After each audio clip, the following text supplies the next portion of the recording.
tuning into Black and White Sports on YouTube. The no-holds-barred truth on sports. The main event starts. All right, Black and White Sports supporters, let's talk about the Cleveland Browns. We hadn't talked about the Browns in a bit, but something happened today involving Deion Sanders, and we know one of the quarterbacks for the Cleveland Browns is Shedeur Sanders. A lot of people think he's going to be QB1, barring something happening in the draft or a trade we don't see coming. It's either Shedeur Sanders or Deshaun Watson. I'm going to think Shedeur's going to win that battle. I don't know, because the other one hasn't had a meaningful stretch of games in like 5 years. So there's that. And then there's the other thing. And I got to be honest. Cleveland Browns going to jack this up somehow. It seems like it. They got the 6th pick. They got the 24th pick. And the easiest thing in the world to do here would be to draft Carnell Tate. Ohio State, Buckeye. I mean, most people's clear-cut WR1 coming out in the draft. But something strange has happened. I mean, I've never seen a pre-draft workout from anybody get such a fire going on. And I believe it was Thursday or Friday last week, Jordyn Tyson had a pre-draft workout. This guy posted, I don't know who Jordyn Tyson's agent is, but it's very smart for him making him do that workout. It's the last thing GMs are going to see before the draft.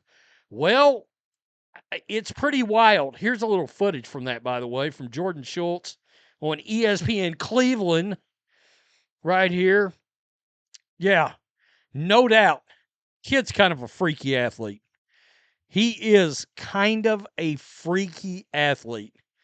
But if it was me, when you consider the pedigree and what some of these Ohio State wide receivers have done, plus this Tate plays right down the road, man, I think I'm going Carnell Tate there.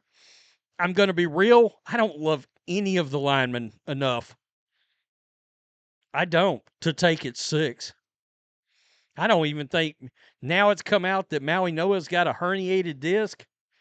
Spencer Fanu? No, I'm just not doing it.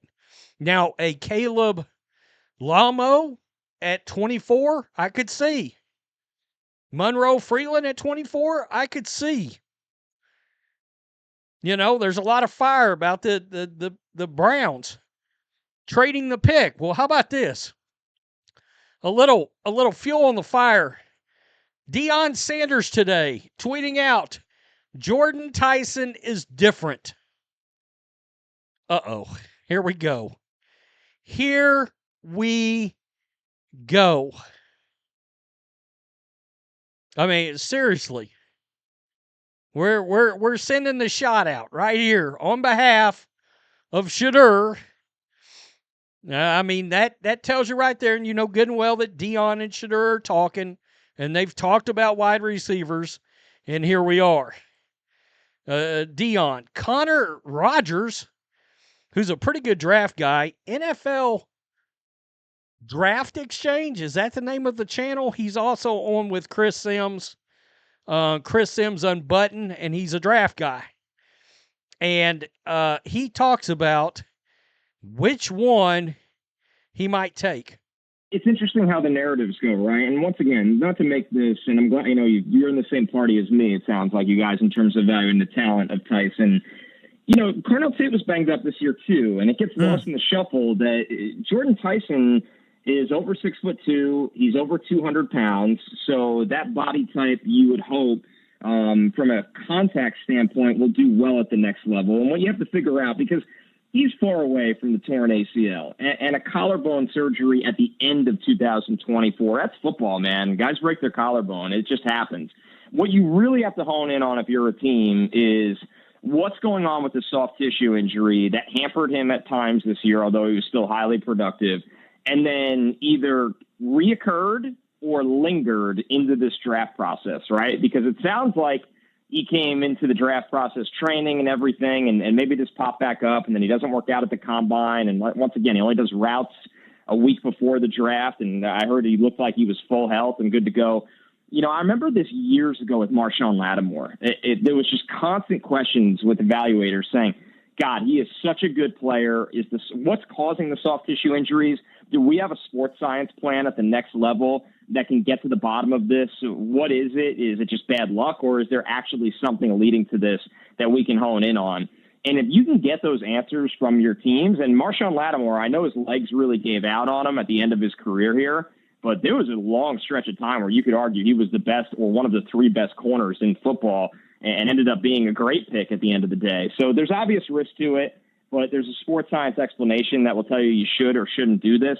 I'm leaning on the side that Tyson's going to be fine. He's going to get through this, and he's going to go back to being the incredibly impressive player that he was in both 2024 and 2025.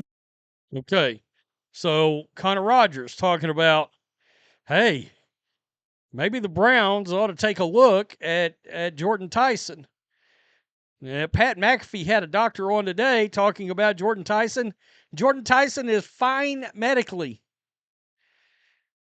At Pro Football Doc is the guy that was on. I was going to play this clip, but I didn't realize it was so long. Well, it's a minute. Let's play it. To hell with it.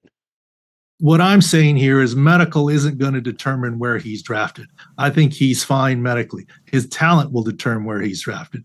And his talent might have him at the top of the wide receiver draft. And I think it will come to fruition there. Not worried about Jordyn Tyson, despite all this injury-prone stuff, which I don't like that injury-prone term. The kid plays hard. His injuries are not related. And look at how he's performed in the years since his knee injury. Not real worried about him. Wow, he's a beast. I mean, there's no doubt about it. You see this right here. Cleveland in attendance for top wide receiver prospects pre-draft day workout. Cleveland was at Jordyn Tyson's workout. Even in this is a Cowboys page talking about the Browns trading back. Actually, they're trading up. They do a trade up with the Cowboys from 24 to 20 and draft Jordyn Tyson. Well, I hate to break it to the Browns. If they want Jordyn Tyson, they're going to have to get him at 6. He won't be there.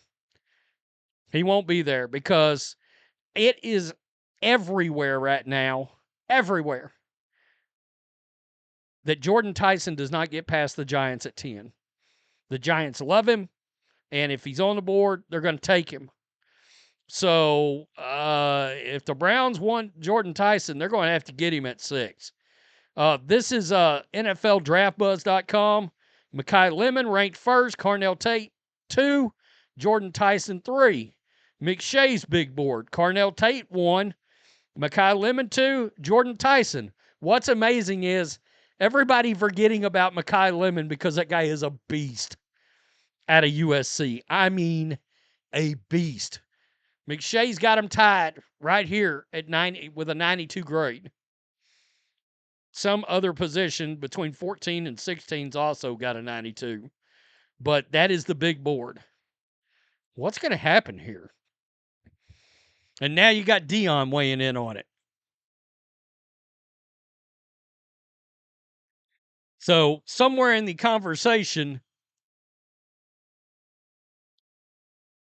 Deion and Shedeur have decided it's Jordyn Tyson, and then they put it out into the atmosphere. I'm not so sure that's going to work for Cleveland's brass. I keep hearing everything, all the resources I use. I keep hearing the Browns are not taking a wide receiver at 6. And look, I'm normally, a draft a lineman kind of guy first. You know, defensive, offensive lineman, yada, yada, yada, edge rusher, that kind of pick. Wide receiver a little further along in the first round. But I don't like any of these linemen. If it was Joe Alt, it wouldn't even be a question. Maui Noah's got, there's linemen that I like later on, like Lamu, and like the Niners are looking at Lamu right now. I hope they get him. That's a pure left tackle. Monroe Freeland, pure left tackle. The Browns signed a bunch of just journeyman right tackles and guards in free agency. I don't know. You tell me what you think. Peace. I'm out. Till next time. Thanks for watching the show. Be sure to like, comment, and subscribe. Be sure to tune in next time on Black and White Sports.